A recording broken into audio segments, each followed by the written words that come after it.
The USSR. It's the largest country in the world, a sixth of the world's surface. It's so big that the sun never sets on it.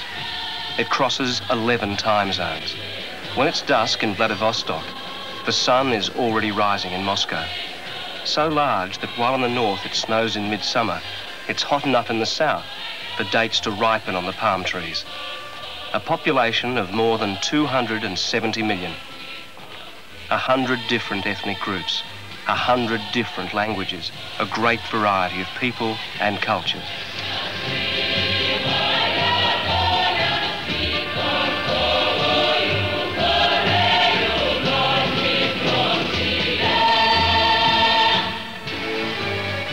Our visit was to find out what life is like for some of the ordinary people who live and work in this extraordinary country. Our journey took us to Bratsk in the snowy wastes of Siberia, Krasnodar on the Caucasian plains, Sochi and Odessa on the Black Sea, Kiev in the Ukraine. It began in the Russian capital, Moscow. Moscow's skyline is instantly familiar, as well known as those of New York and Paris.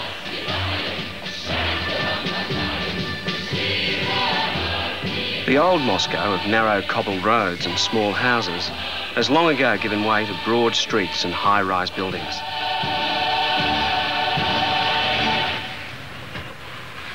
The population of Moscow is nearly 8 million.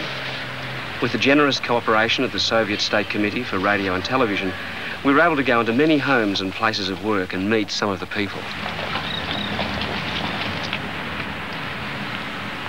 Lydia Altonikova is a bus driver, one of 300 women bus drivers employed at Trolley Bus Park number 1. Lydia's been a bus driver all her working life, and she says she likes it so much she's never wanted to change.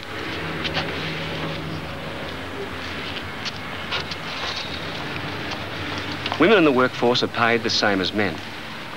Lydia's salary for a 40-hour, 5-day week is 150 rubles a month, and she gets 4 weeks paid annual holiday. A ruble is worth nearly $1.50, so her salary comes to about $225. Now, it doesn't sound much by affluent Western standards, but the comparison is deceptive. For example, her income tax is less than 6%, so she keeps most of her salary. Medical and health care is free. Basic foods are relatively cheap. Many other services that Westerners expect to pay for are provided to all Soviet citizens by the state. You put in the money and pull out your own ticket. It's an honor system. It costs so little, 4 kopecks or about 6 cents, for any distance, that cheating is unheard of. If the bus is crowded and you can't get to the ticket machine, quite often other passengers will put the money in for you.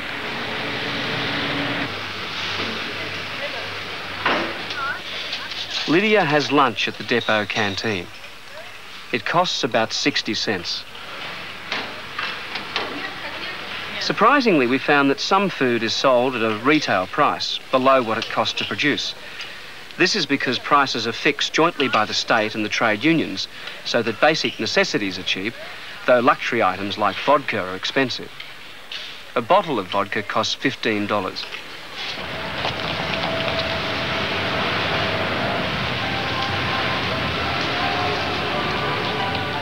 Lydia has always driven the same route, beginning near the Kremlin at the city centre, along Anniversary of the Revolution Street, down Gorky and Leningrad Prospect Street, to Route 20's terminus at a bend in the Moscow River.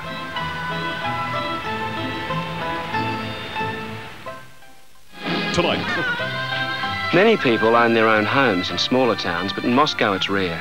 Lydia, her husband Victor and their daughter Svetlana, like most other Muscovites, come home to a rented state-owned apartment when their day's work is over. They have a kitchen, a bathroom, 1 bedroom and a living room where Svetlana sleeps on a convertible settee. The apartment is small, but the family pays a very small rent, about $17 a month. This is because all rents are pegged to about 3 or 4% of the total family income. Lydia says she doesn't have to count every penny. They spend a lot on clothes, household items and linen, have holidays every year and often go to see films and plays.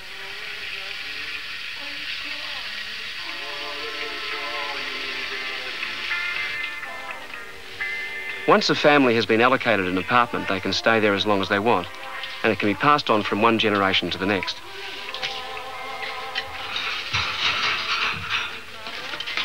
Svetlana is in her first year at an aviation college. She's studying aeronautical engineering, and she's paid an allowance of about $75 a month. She says that her studies and her career are the most important things for her, and that she has no time for boyfriends or romance at present. Lydia is proud of her daughter, but hinted that she wasn't sure that Svetlana was telling us the full story. Алло. Да. Елена, мы сейчас не можем с тобой разговаривать. There's a long waiting list for telephones, but once they're installed, they're cheap, especially as local calls are free. Ну у нас гости. Lydia's husband, Victor, is a bus driver too.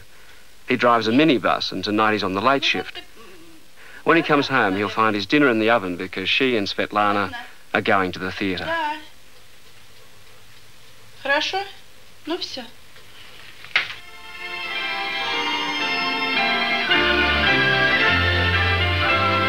Lydia and Svetlana catch the train to the theatre. The metro is the fastest means of public transport, with trains running every 2 or 3 minutes. 11 lines link the outer suburbs with the city circle, which passes deep under the Moscow River. The fare is 7 cents for any distance in one direction.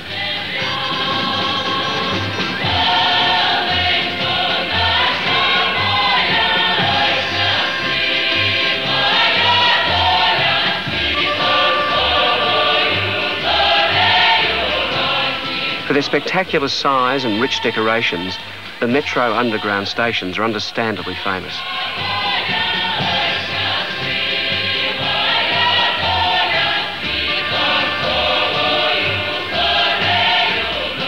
There are more than 40 theatres in Moscow, only 3 of them subsidised by the state, and they are the ones with training establishments like the world-renowned Moscow Art Theatre.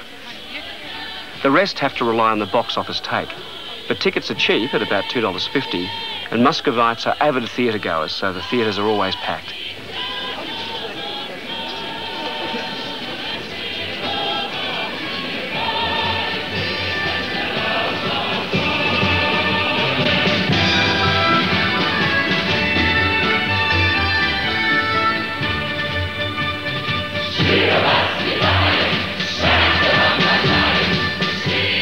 These are the singers, dancers and musicians of the Veryovka folk ensemble from the Ukraine.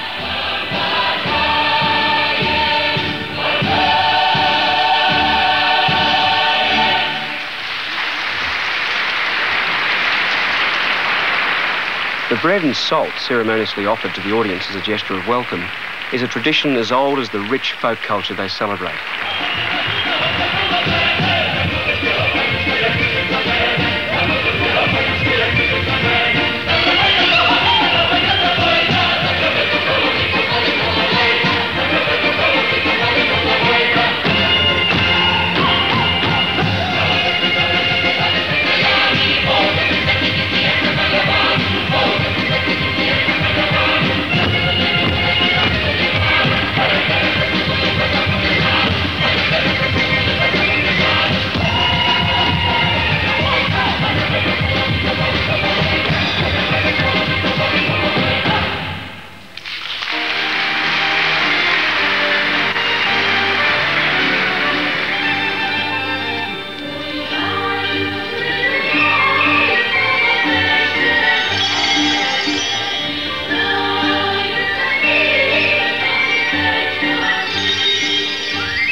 Russians are intensely interested in folk art and cultural history.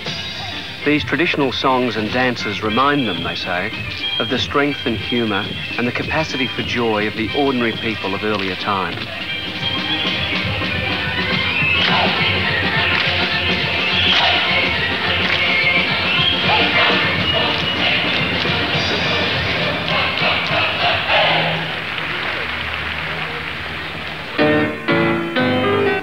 Moscow, people were rugging up for the coming winter.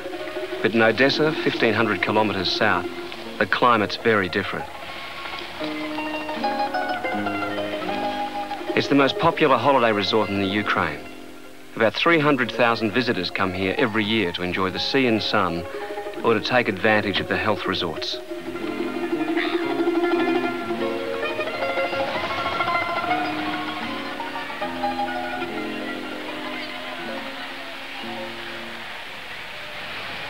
Nikolai Timlin is a waterside worker at the Odessa docks. His wife, Maya, grew up on a collective farm, but later, like so many other young people, left the farm for a more exciting life in the city. She was working as a shop assistant when she and Nikolai first met and fell in love. Nikolai was a professional soldier then, a sergeant in a regiment stationed near Odessa.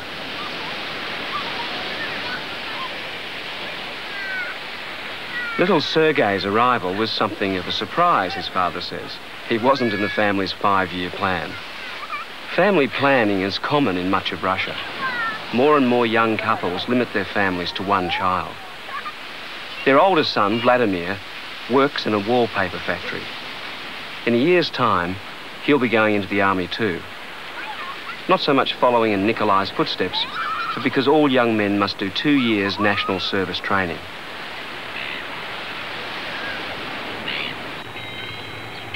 Odessa is on the shores of the Black Sea, near the mouths of 4 great rivers, and accessible to foreign ships through the Dardanelles.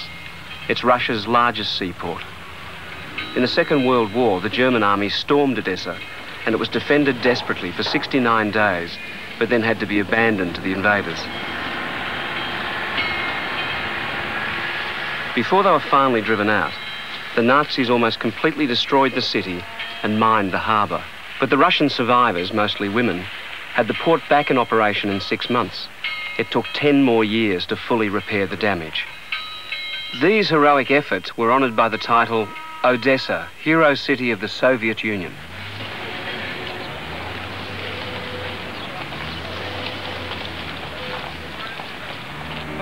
Nikolai is the leading hand in his team of 20. There are several different Soviet nationalities among them: Russians, Ukrainians, Bulgarians, Moldavians. 5, including Nikolai, are Communist Party members. The team always works together, and as well as being workmates, they've become close friends. Today they're unloading a cargo of raw sugar from Cuba. Dock work is hard work, so it has a high status in the Soviet Union. High status usually means higher pay, and Nikolai earns up to $600 a month, more than the captain of a ship or an executive in a factory.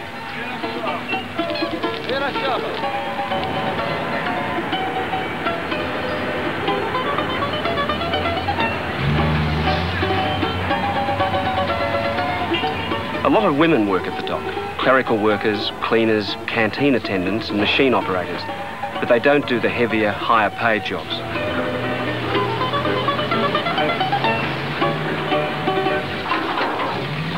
Production teams compete to handle more and more cargo. Winners are publicly congratulated and rewarded with money bonuses or citations on charts like these. Nikolai's team won the competition last month and are consistent winners.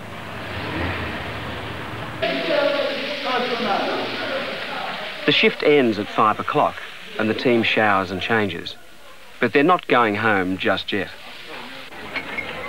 Nikolai and his workmates usually meet after work at one of the taverns before going home to their families.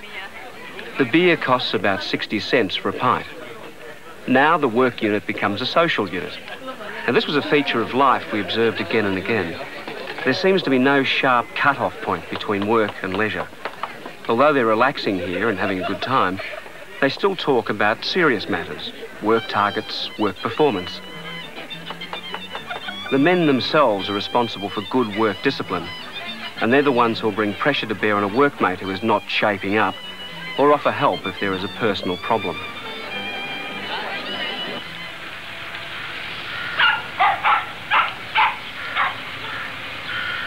These days, more and more families own cars. In other years, the state had a low priority on the manufacture of private cars, but this has changed. Now they're all snapped up as quickly as they come off the production line. All Nikolai had to do was to join the waiting list, then pay $9,000 in cash. There's no hire purchase here.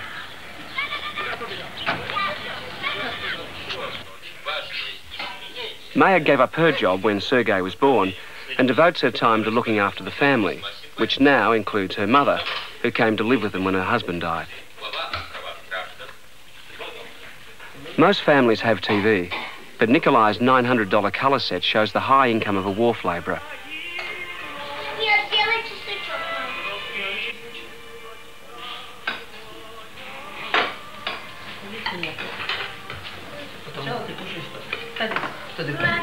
Maya wanted to look after little Sergei herself instead of sending him to a kindergarten.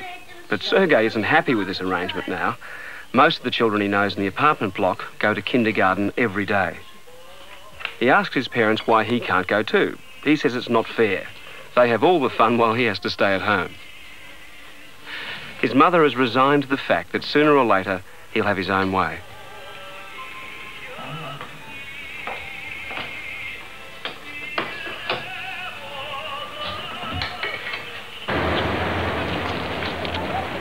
On their days off, some of Nikolai's workmates and their wives go shopping together. Group shopping is popular because in a country without consumer advertising, people rely on word of mouth, tips and phone calls from friends about where the bargains can be found.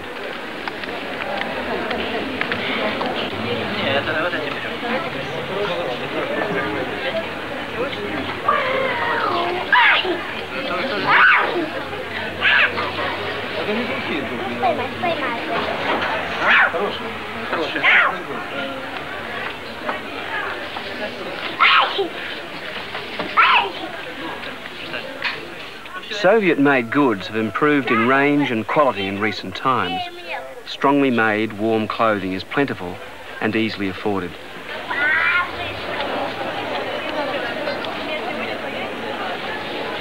Sometimes the stores get in shipments of goods from East Bloc countries like Poland and Czechoslovakia. As imports, they have novelty value and they're snapped up as soon as they go on display, even though they're more expensive than the local product.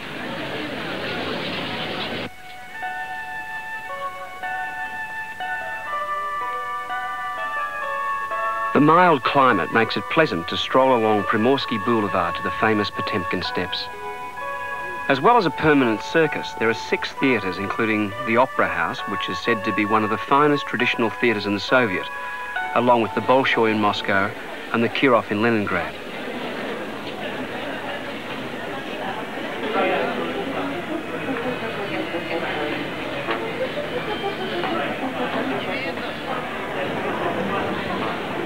Almost totally destroyed by the Nazis, it was painstakingly restored using tons of real gold.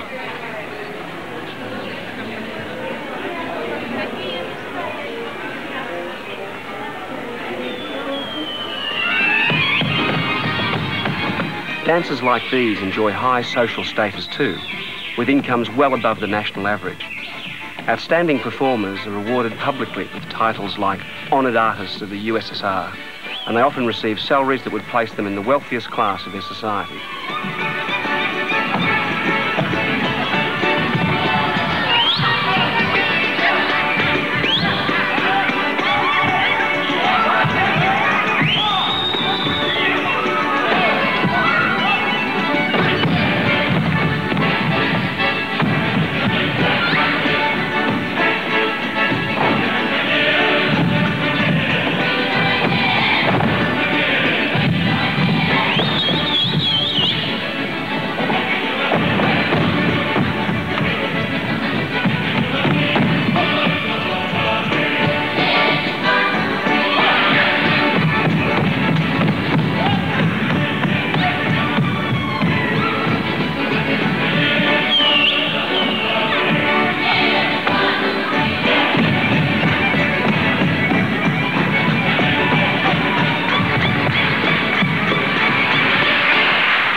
Visions of dreadful exile, terrifying remoteness and freezing temperatures.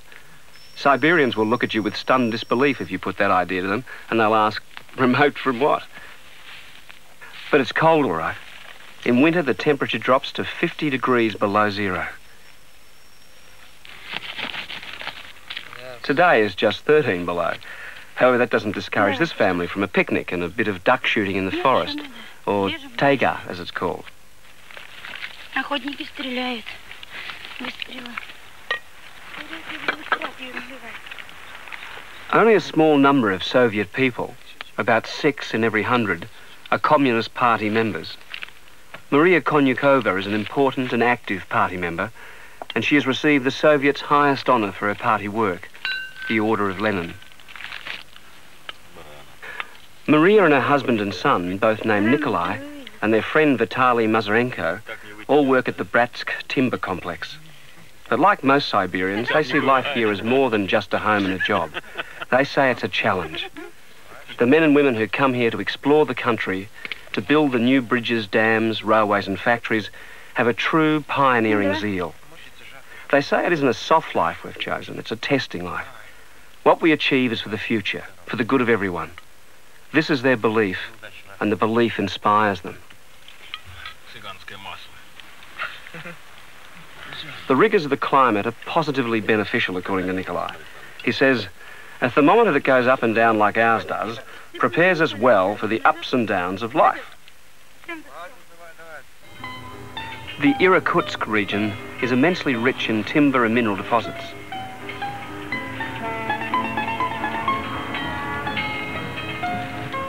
The Bratsk timber complex, where Maria and her family work, is one of the many huge industries recently built by people who have come to Siberia from all over the Soviet. It converts timber into many byproducts. Maria works day shift, and she always arrives at work half an hour early to carry out some of her Communist Party work. This involves her being available to her fellow workers, mostly women here, to offer assistance and advice with any problems they may have, not only in relation to work, but with personal problems as well. She makes a point of speaking to everyone. She sees it as her duty to help them, especially if it results in a better work performance.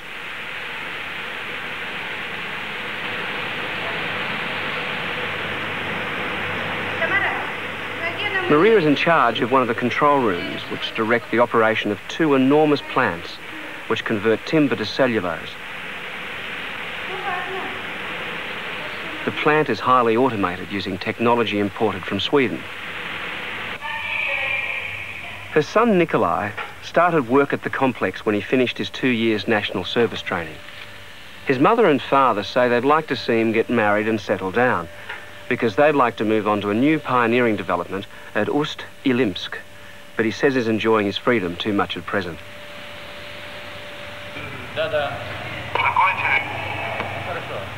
Nikolai works in another almost identical control room. Between them, the family earns more than twice as much as an average family in European Russia. Maria says that there are very few food shortages, although some foods have to be imported great distances and they're expensive. The high salaries take these additional costs into account, as well as helping to attract more people to the new Siberian cities and industries.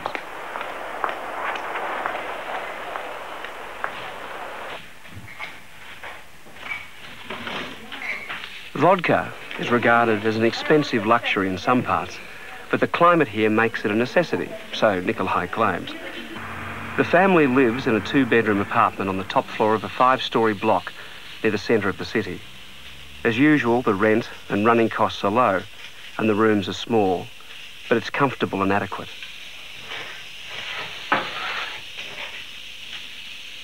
It's the end of the working week, and Maria and her husband are looking forward to spending some time at their dacha, their holiday cottage.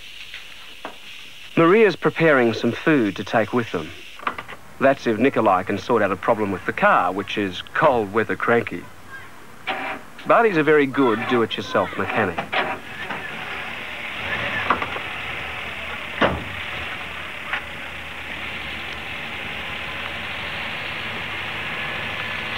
Dachas range in size from little shacks on small allotments to large country homes.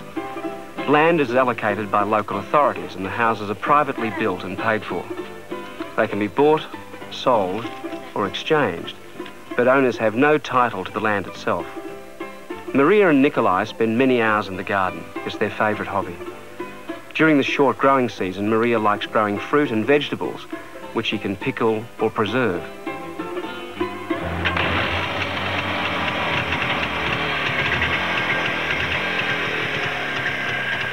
Young Nikolai has his own interests and enough money of his own to indulge them.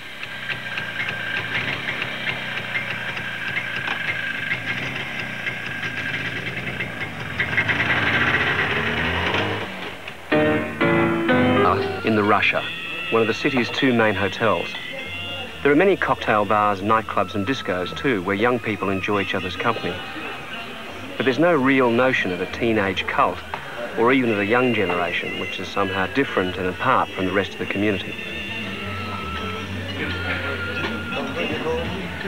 Most of the young people we met, including Nikolai and his friends, were well-read and well-informed and articulate on a variety of subjects. On this occasion, the conversation turned to historic Russian films, which ones they liked, which film directors they liked and why. Nikolai considers himself to be a bit of an authority on this subject.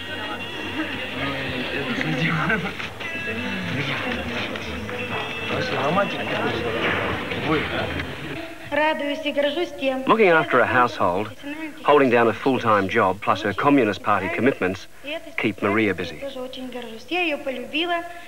Dear children, you heard my biography, my past years, my childhood after the war. I'm very glad and proud that I completed my studies and that I gained a profession. I'm proud of it. I like my job, at which I have worked for 26 years. What I want to say to all of you, that's not necessary to be an engineer or a doctor or a teacher. You have to be a person, a hard-working person. You must like your job and choose a profession which will suit you. Maria's voluntary duty here is to address the senior students of the school which her son Nikolai formerly attended. They're all members of Komsomol, the Young Communist League, and the purpose of meetings like this is to bring young people in touch with grassroots party people like Maria, people who exemplify the communist ideal, to inspire them by her example. И выступала перед нашими пионерами, а пионеры вручали Марии Александровне рапорт о своих славных делах. When the meeting is over, the school principal presents Maria with a photograph, which the children have developed and printed while she was speaking.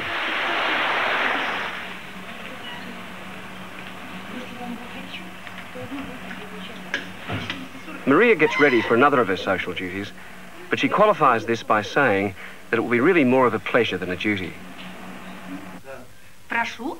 Marriage is a union of two people who deeply love each other and have decided to go through life together.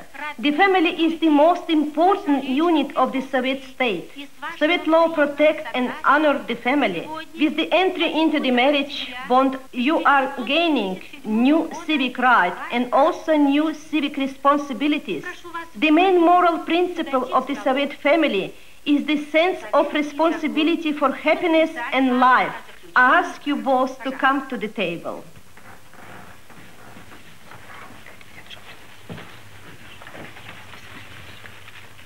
Vladimir Chishikov, welder, marries Maria Popova, a plasterer by trade.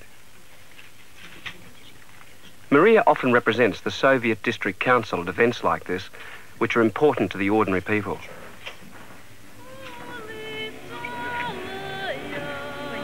It's the custom for newlyweds to make a pilgrimage to one of the memorials to those who were killed in the Second World War, which the Soviet people call the Great Patriotic War.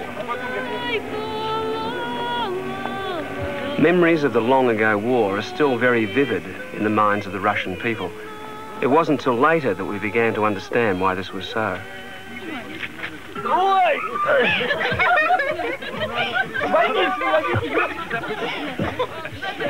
At the bridegroom's parents' house, the couple are welcomed by their new families with the traditional bread and salt.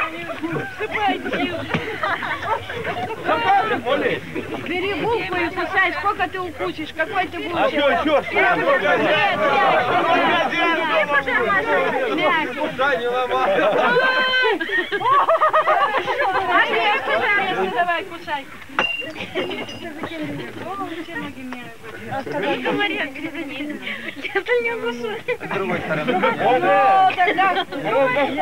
А ну побольше. Надо было бы, да, им посолить. Вот. Солью надо, солью вам. Горько! Горько! The guests are chanting bitter, bitter.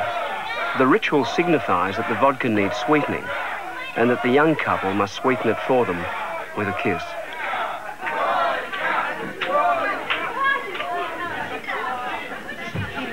Ой, деда! The film crew's presence here wasn't planned until the night before the wedding, when we were invited to come. As the evening went on, we were caught up in a flood of kind-hearted hospitality and a spontaneous warmth and friendship, which we came to find was characteristic of Russian people. Горько! Горько! Горько!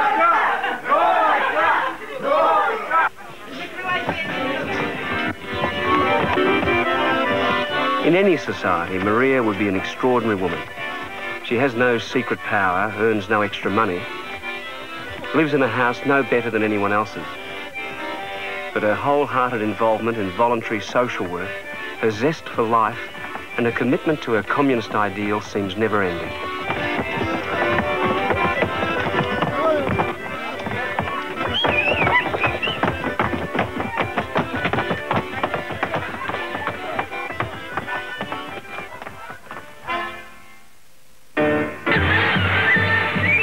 This is an instrumental section of the Veryovka ensemble. The strange instruments and haunting music are uniquely Ukrainian and centuries old. The folk dances, songs and music express the sense of history and tradition so deeply felt by the Russian people. Reconstructions of ancient villages, exact in every detail, like this one in the countryside near Kiev, are immensely popular with visitors. In 1917, over 80% of Russian people were agricultural peasants, living in small villages like this. Today, 30% still live in the countryside.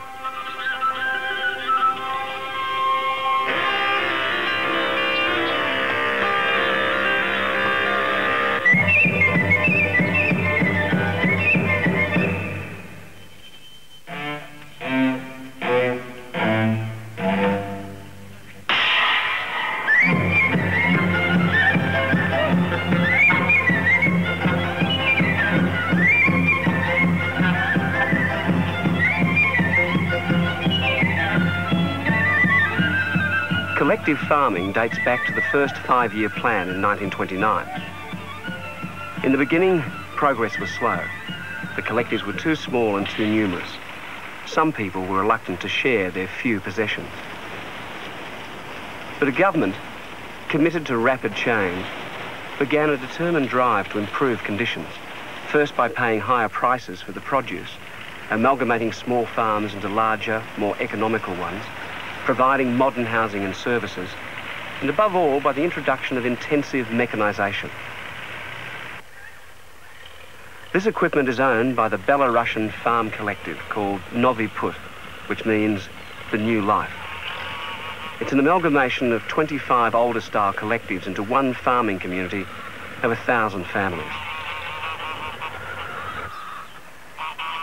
Instead of the usual multi-storey apartment blocks, the people of this collective farm prefer to live in the more homely duplex buildings. One of these is the home of Vyacheslav Bondarovich, a soil and plant scientist employed by the collective, and his wife Galina and their daughter Natasha. Vyacheslav is from Minsk, the capital of Belarusia, and his wife Galina was born in this village.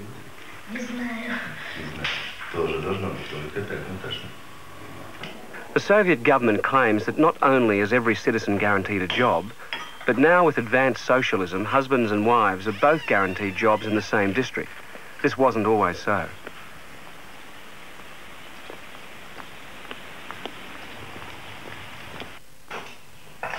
Natasha is 9 and she's in 3rd grade at school. Her routine is very different from most school children. The school she attends runs 2 shifts, one in the morning and one in the afternoon. And Natasha is in the afternoon shift. This will continue for another year until the new school is built. Instead of doing her homework after school, she does it in the mornings. She says she spends 2 or 3 hours every morning at her desk, and then after that, she goes out and plays with her friends.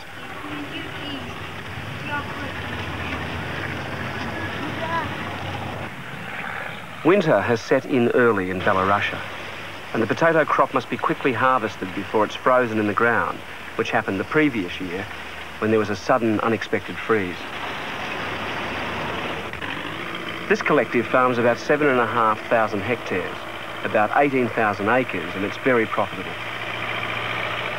Profits are turned back into housing, amenities, and increased pay for the collective farmers and their families.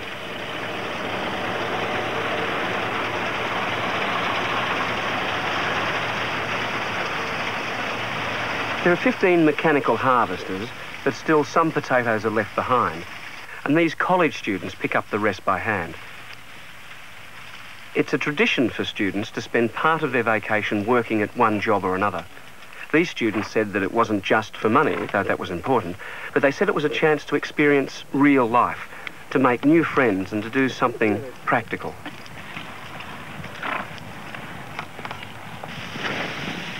Some surplus crop is covered with straw to protect it from the frost.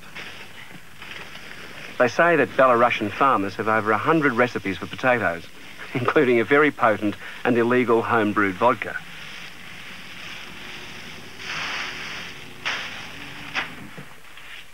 Natasha gets ready for school. Galina comes home every day to have lunch with her daughter and to see her off. Today they're having borscht, a soup made with beetroot and sour cream.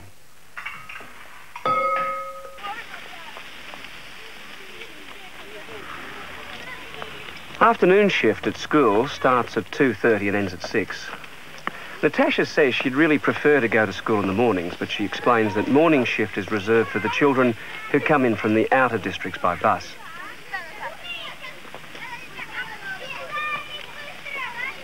They are learning the Belarusian language, the native tongue of their own republic. It's related to the Russian language, and this is also taught at the school. 50 years ago, 90% of the rural population couldn't read or write. Natasha's generation will all be literate and have a sound basic education. Throughout the entire Soviet Union, with its great range of different ethnic groups and languages, the school curriculum is exactly the same. Natasha has the same educational opportunities as children living in the bigger cities.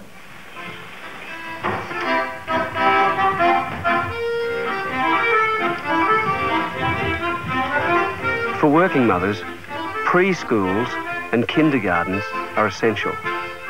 They're not free, but the state pays 80% of the cost. These little ones in traditional Belarusian costumes, lovingly embroidered by mothers and grandmothers, showed us a dance they're learning.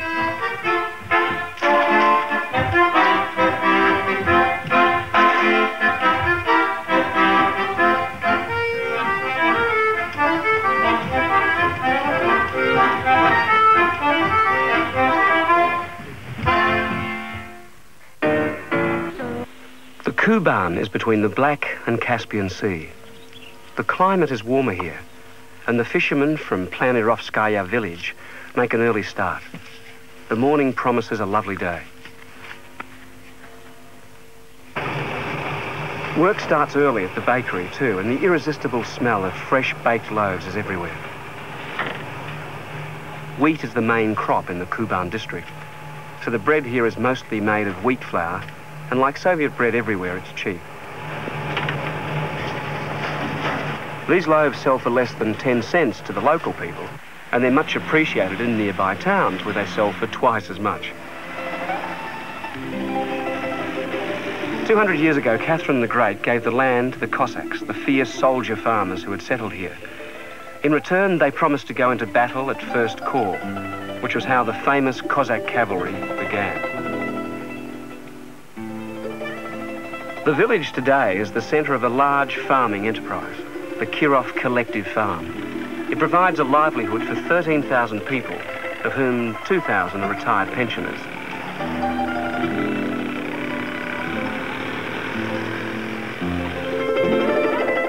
Feodosi Kondiatsky and his wife Anya have both retired and draw a pension from the collective.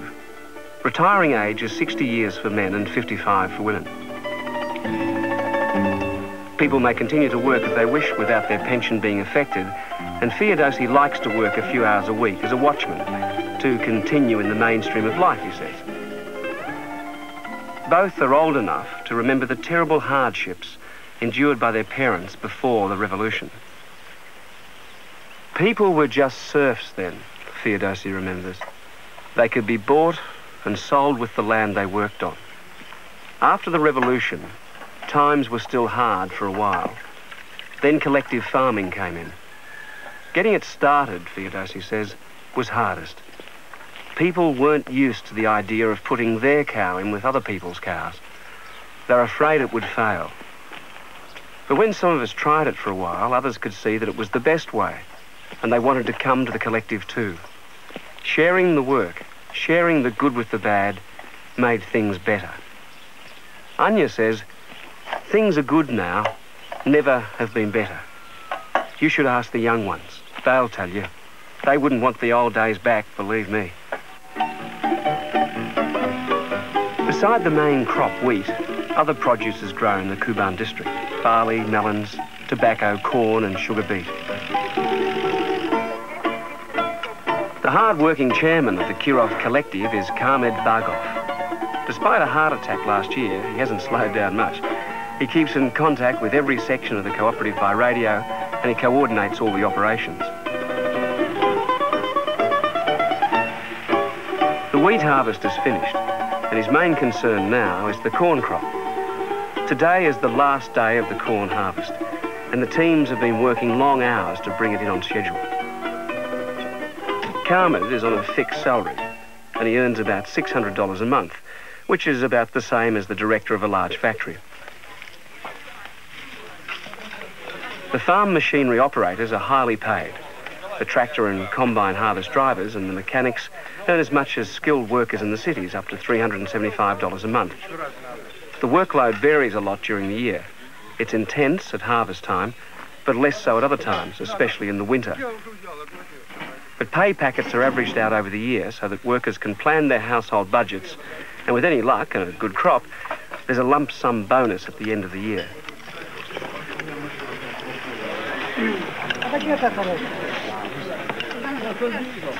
The Kirov cooperative makes an annual profit of nearly $7 million. Khamed is chiefly responsible for the entire operation.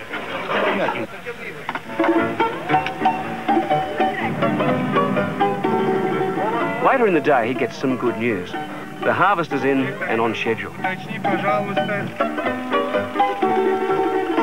There are 4 schools on the collective, and the children have been allowed out of school to help finish the harvesting by husking the corn. The idea that work is something honest and honourable, something to respect, is constantly impressed on children. Involving them in work like this makes the point strongly.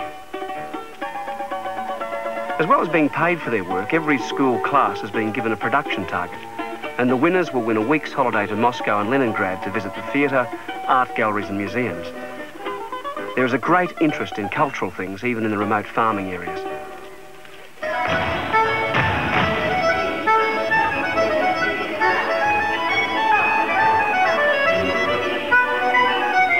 This is the collective's Palace of Culture, where over 500 amateur performers train in a wide range of activities.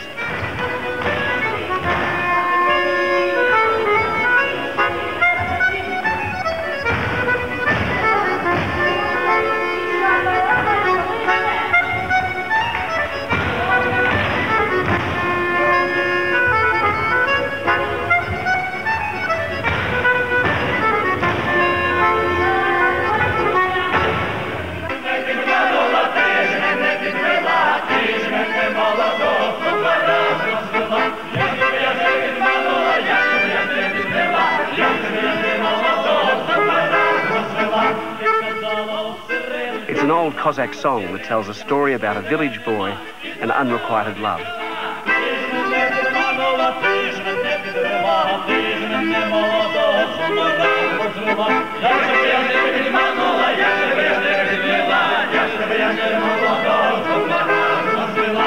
This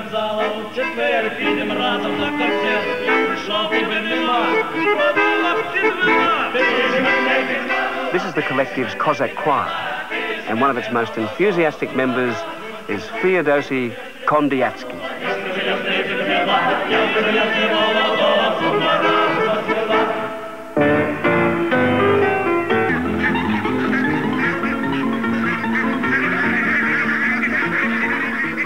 We wanted to find out more about the lives of women who work on the farms. Zina Makina works at one of the collective's dairies. She works broken shifts, and between the morning and afternoon milkings, she has time to work at home in her vegetable garden. Today, her mother helps her dig the potato crop.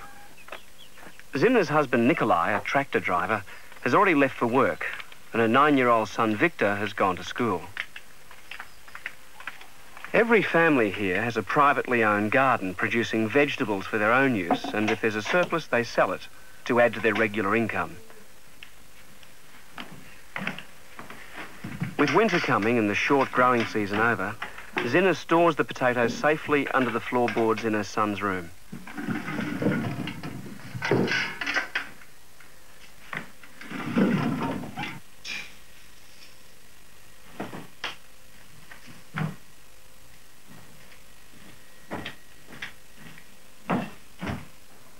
All families on the farm receive an allocation of grain as part of their pay.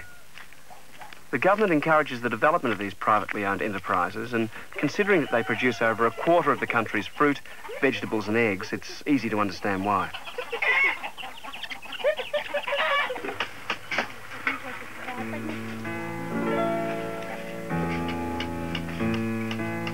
There's no unemployment in the Soviet. The Constitution says that everyone who wants to work is guaranteed a job. On the collective farms at harvest times, there's plenty of work for everyone. But at other times, especially in the winter, it's harder to find full-time employment. This collective has started building a new freezing plant which will preserve 1,000 tons of apples, as well as a new cannery and a dairy complex. When these are completed, there'll be enough year-round employment for everyone.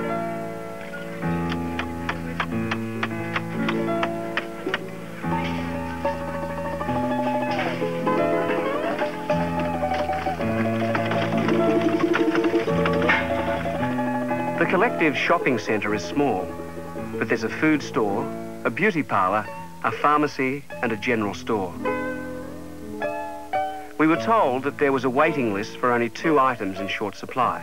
They were cars and carpet, which Russian people like to hang on their walls.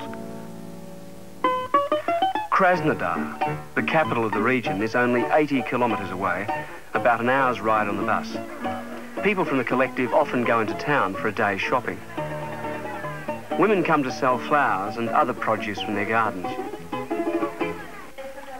It's sometimes said that there is one privileged class in the Soviet, and that's children. The state lavishes huge amounts of money on the care and education of children from the time they are born. Women are entitled to 112 days maternity leave on full pay, which can also be shared by the father. An allowance is paid on the birth of the child, and after that, child endowment.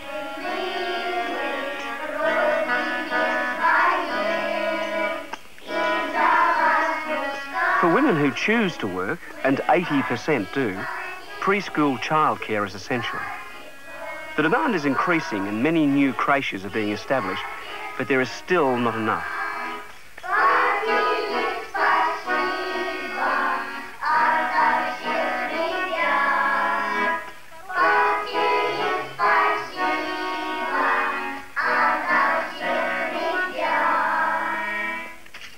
It's 3 o'clock. And Zina sets off for the dairy for the afternoon milking. The collective has 3 large dairies and a herd of over 3,000 cows. Zina works in the milking shed of this one, which milks 1,000 cows twice a day.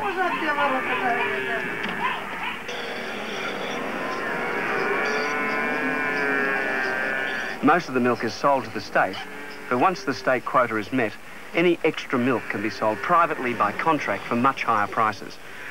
This benefits everyone in the collective, so it's a great incentive for increased production.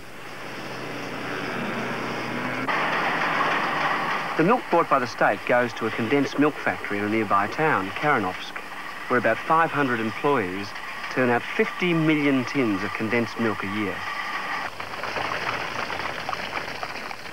Top performing groups in the cities often go on country tours, and when the Kuban Cossack Choir came with a performance of the village's own song, they were enthusiastically welcomed.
Young people is better educated than their parents. They have different expectations of life. The urge to leave the farms for more interesting jobs in the city is very strong. But with increased mechanisation, more specialist jobs are being created. There's always work for mechanics, engineers and fitters and turners, the sorts of skills taught at this trade training school.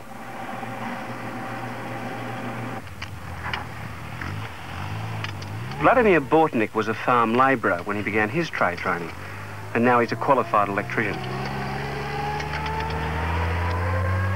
These technical courses are actively promoted by the collective, and Vladimir jumped at the chance to increase his skills and to earn more money.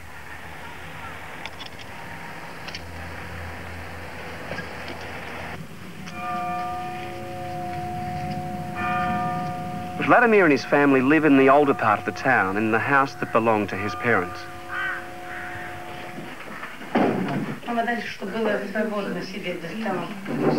Vladimir's family, like most Russians, are big tea drinkers, and the samovar is always prominent at mealtimes.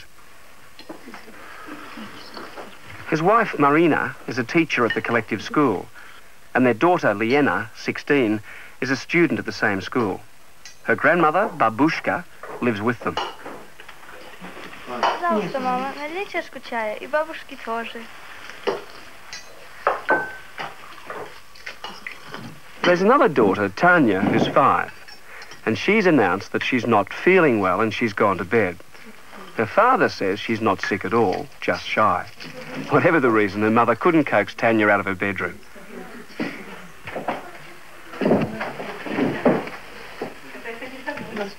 The old home is due to be pulled down and replaced by modern apartments. Vladimir and his wife and daughter say they'll be pleased to move into something new, with nice modern conveniences. But Babushka disagrees and says, "It was good enough for your father and it's good enough for me."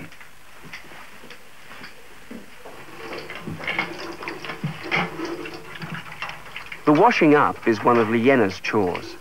It's Saturday night, and when she finishes, she's going somewhere special with her friends.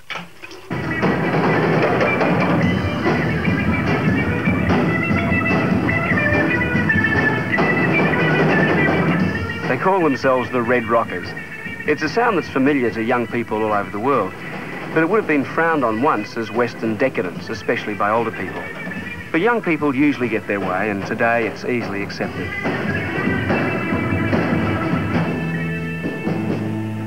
Sexual promiscuity between young people isn't common. Liena says that it can only lead to disillusionment. They usually go out in groups of both sexes until they're 18 or 19, and often marry very young. The divorce rate is high, and the reasons given are marrying too young, and the fact that most Soviet women are now economically independent.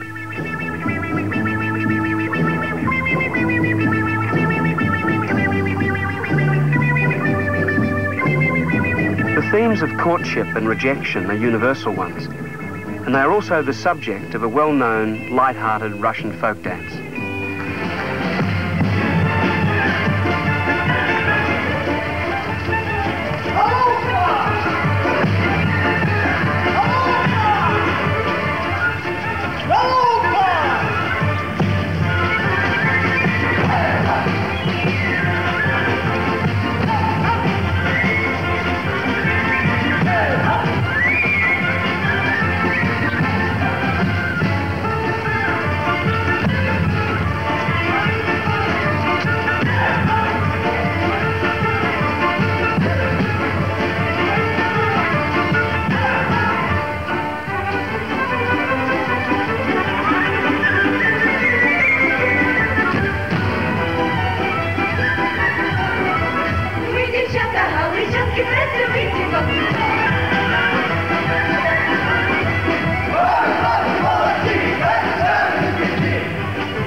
A top soccer team from Moscow has travelled 1,000 kilometres south to Donetsk to challenge the coal miners' team. 20,000 miners have turned out to cheer their side to victory. Ivan Zinchenko is a leading hand miner, and for his outstanding work, he's been honoured with the title Hero of Socialist Labour. The game is only one of a series of special events leading up to the annual celebration and holiday, Miners' Day. On the job, Ivan is the leader of a team of men who work underground at the Abakumov coal mine. These men say that in their society, strong leadership is respected. They speak with pride about the way their country has advanced under its communist leadership. They say, "We don't have the uncertainty of your Western society where boom is followed by bust. Things are getting better here all the time, however slowly." Like all jobs involving hard physical labour, coal mining's highly paid. Bonuses for increased production can lift a miner's earnings to $750 a month, which is more than the mine's director gets. Coal mining anywhere is dangerous work too. Ivan's team is responsible for shoring up the roof of the tunnels against the pressure of tons of rock and strata above. Ivan worked on the development of a new coal-cutting machine, and he came to the Abakumov mine to help introduce it. He received the high honour of Hero of Socialist Labour when he became the first man to cut more than 1,000 metres of coal in a month. This figure is often exceeded now, however. The team can work anywhere in the mine because they are trained in all technical skills.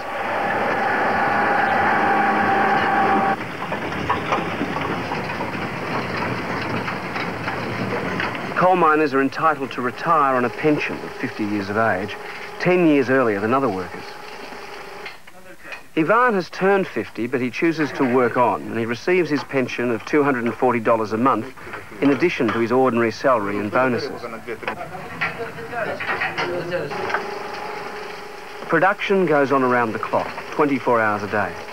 Each shift works 7 hours a day, 5 days a week. The mine produces 5,000 tonnes a day, which it sells to the state. Donetsk coal is high grade. Some of the best coal, they'll tell you, that ever blackened a miner's face. The day shift is over and Ivan's team showers. Some have ray lamp treatment because, like miners everywhere, they don't see much of the sun.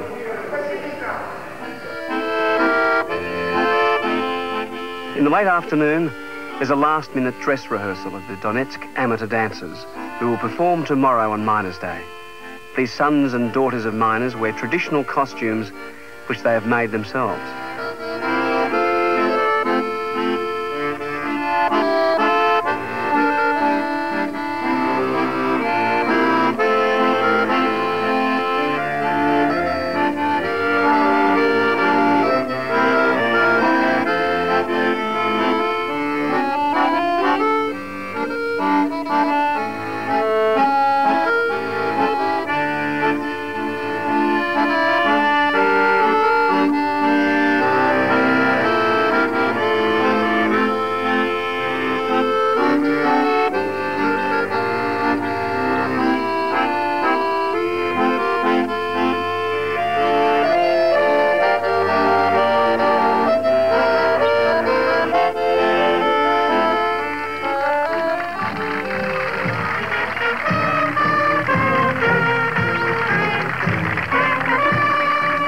And celebrations begin.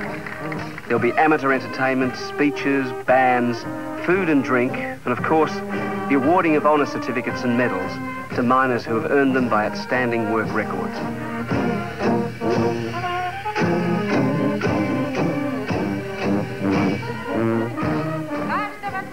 In the Soviet, every trade is celebrated by a special day. As Hero of Socialist Labour, Ivan is an honoured guest on Miners' Day. There's a special presentation for him, the symbolic gift of bread and salt.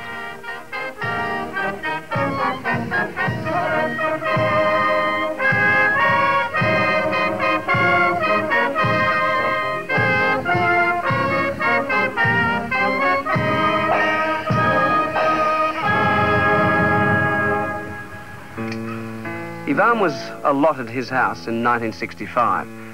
He doesn't own the land, but he owns the house, and he's entitled to leave it to his children.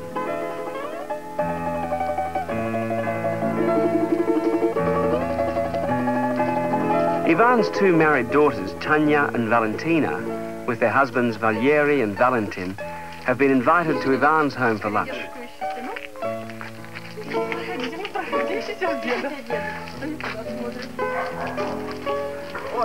Anna and Ina have brought their grandfather a bunch of flowers. Ну что, все, кончается работа, пошли. Пошли, пошли. Спасибо вам, девушка. Пошли, пошли, пошли, пошли. Пошли, пошли. Вот, спасибо. Спасибо. Спасибо, спасибо вам. Спасибо. Ivan's wife, Luba, has only one job, she says, and that's caring for her family. She says that looking after her grandchildren will keep her busy for a few years yet.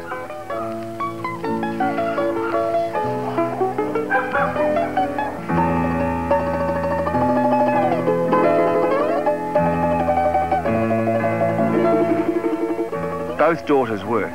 Valentina, a university graduate, is an economist at the Coal Research Centre. Tanya is an accounts clerk in a factory. The three men all work underground at the same mine. Valentin is a member of Ivan's team, and Valieri is a field engineer.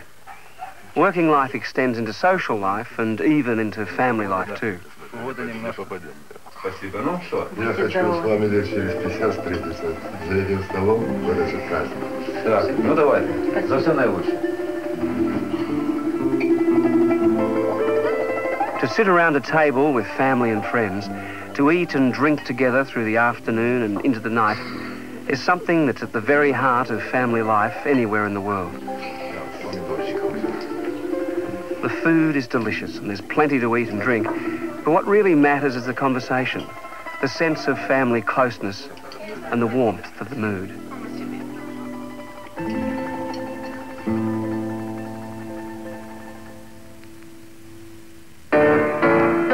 No people suffered more terribly in the Second World War than in the Soviet Union. Nowhere else are the memories of war so alive as today. When the German invasion came, the Russian people faced the possibility that they might perish. With the Nazis almost upon them, whole populations prepared to defend themselves.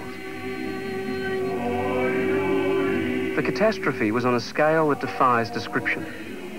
Hundreds of Russian villages and towns were bombed and burnt out of existence, with their entire populations. The village Pisk near Kiev was razed to the ground. The most hideous atrocities were committed. Babies were thrown into the fire. The Nazis' object was to destroy everything and starve the people to death. The battles raged for nearly 3 years. In the end, the Soviets' defenders were invincible. The fascist armies collapsed.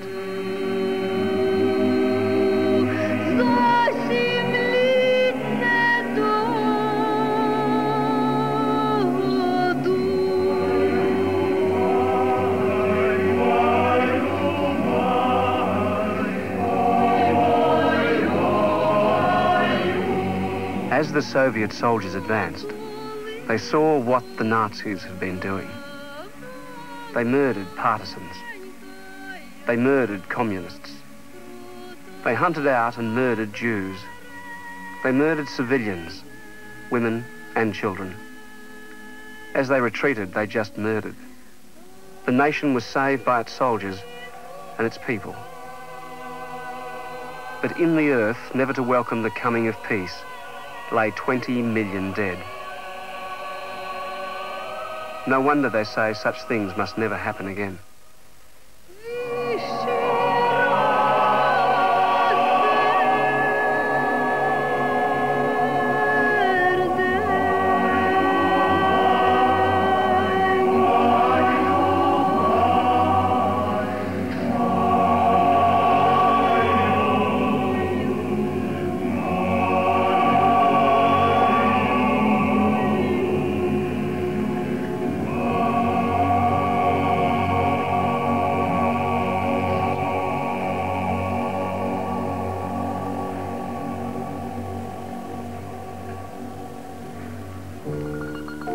This is the town of Sochi, on what the locals call the Russian Riviera. It's famous for its many health resorts, most of them owned and run by the trade unions. 500,000 people come here every year for rest and health care.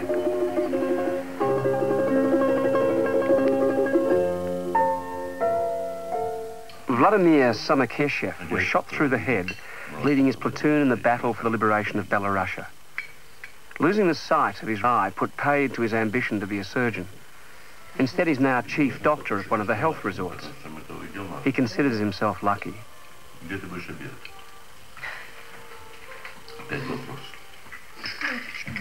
His wife Valentina's hobby is collecting plates. When Vladimir travels abroad to attend medical conferences, he usually brings her back a few more for a collection. For 13-year-old Volodya, it's a very special day. It's the first day of the new school term, and for a special treat, He's been promised a visit to the circus tonight.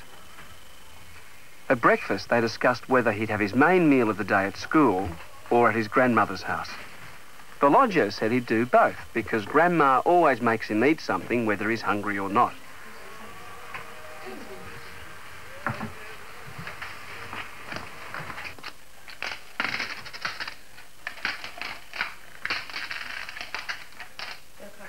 Before his parents leave for work, Volodya and his father share a little ritual, a quick game of backgammon. Whoever loses has to pay a forfeit. The loser must wash up the breakfast dishes. Valentina works as a librarian at a different health resort, one run by the Theatrical Performers Union.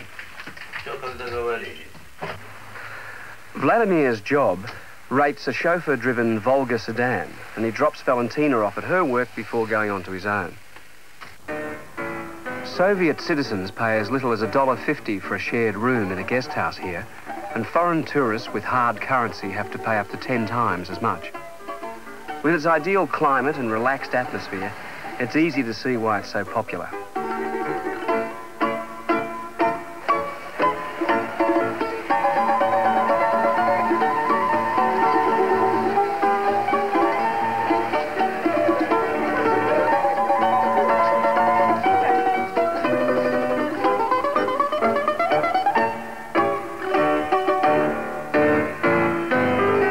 Seekers begin their rituals early on the Sochi beachfront.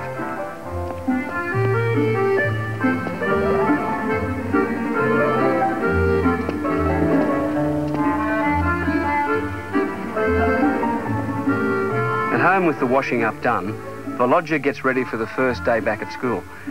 The red scarf shows he's a member of the Young Pioneers, the organisation that most school children belong to.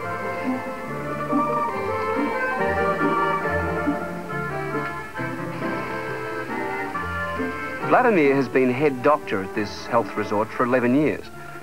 All of the nation's 25 huge industrial unions operate health resorts, and this one, called Metallurg, is run by the Steel Workers Union.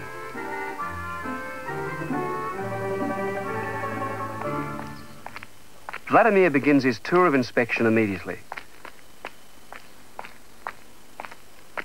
In Soviet healthcare, the main emphasis is always on relaxation and preventative medicine. Although Vladimir's job is a top administrative one, the steel workers who are having hypnotherapy treatment almost certainly earn much more than he does.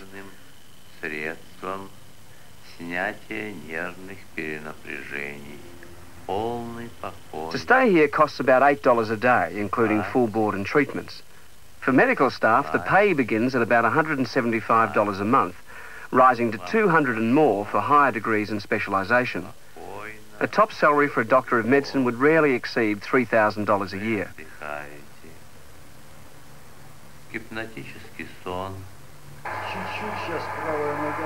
Vladimir, a party member since his army days, is deeply committed to his profession. He told us that he considers it an honour to look after people's health and well-being rather than purely a source of income.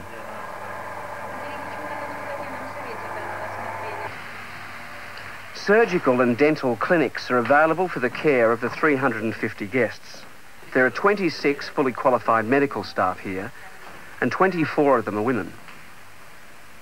This high proportion of women in the field of medicine is the same everywhere in the Soviet, and Vladimir's job would usually be held by a woman. Any interesting teeth lately? I've saved a couple here, somewhere from Spassky, the chess champion. And threw the rest away.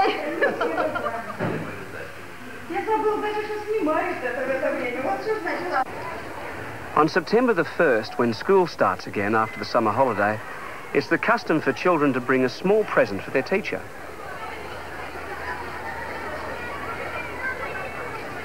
Before classes begin, the children, and sometimes proud parents too, assemble in the playground. The ceremony is familiar now to Volodya, already in his 7th year of the compulsory 10 years of education. The headmistress welcomes them with a speech. Today, all over the country, children are coming to school, many of them for the first time. You all have new textbooks and beautiful new uniforms. Our motherland has thought about you and always gives the best to her children. The older students give presents to the little ones to make them feel welcome, and in return they receive gifts of flowers. With this gentle act, 3 months' holiday ends and the new school year begins.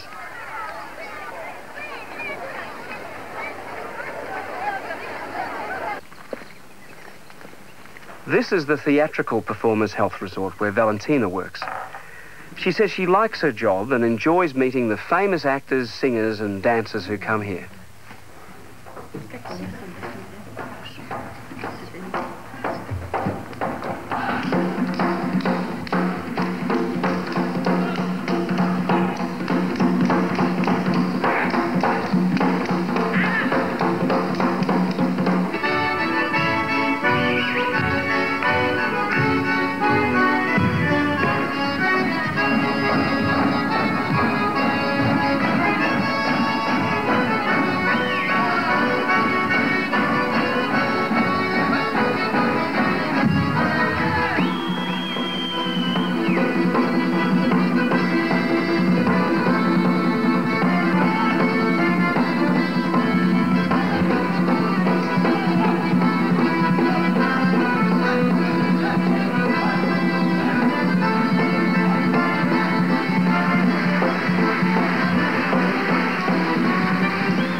with my friend, and there I go boating.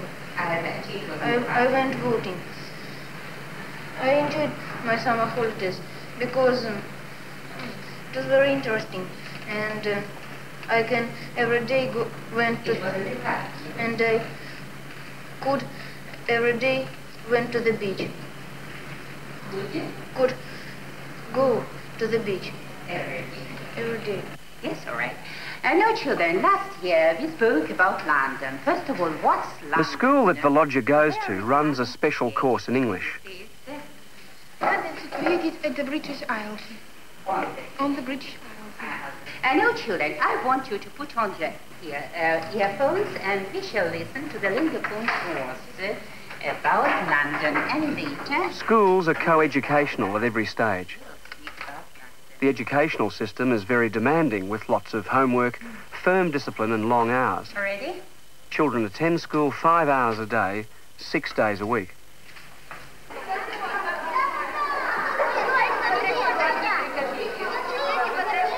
At the school canteen, Volodya decides to have just a light snack before visiting his grandparents.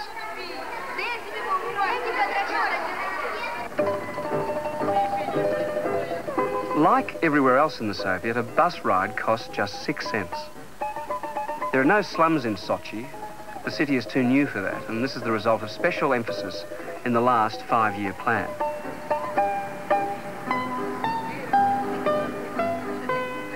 From the bus, Volodya can see the new health resorts, new public buildings, shops, schools and apartments. He takes them for granted. But his father says that it's evidence of a better life that he believes socialism must bring to everyone in his country, no matter how long it takes.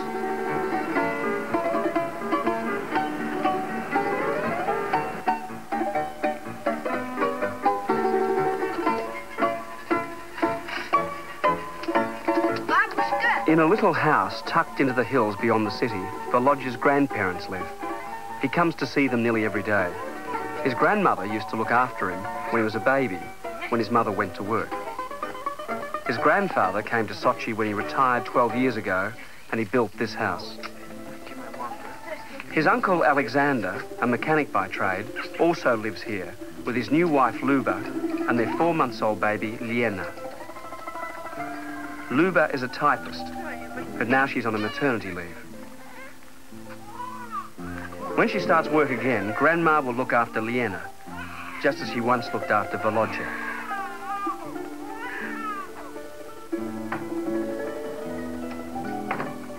As Volodya expected, his grandmother has prepared something for him to eat. Before dinner, Volodya and his grandfather usually go for a walk together. His grandfather, though comfortably off now, came from a poor peasant family. How was school today? Good. Have you decided yet what you want to be when you grow up? Whatever you do, you'll have to work very hard, so you'll be good at it. What did you decide to be when you were a little boy? We didn't have the same opportunities you young ones have today. You have got much more to look forward to. I'm looking forward to the circus. I hope you enjoy it.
found the ordinary people in the Soviet to be no different from ourselves, sharing the same needs and hopes to love and be loved, to get on in the world, to feel secure, and sometimes to have a bit of fun.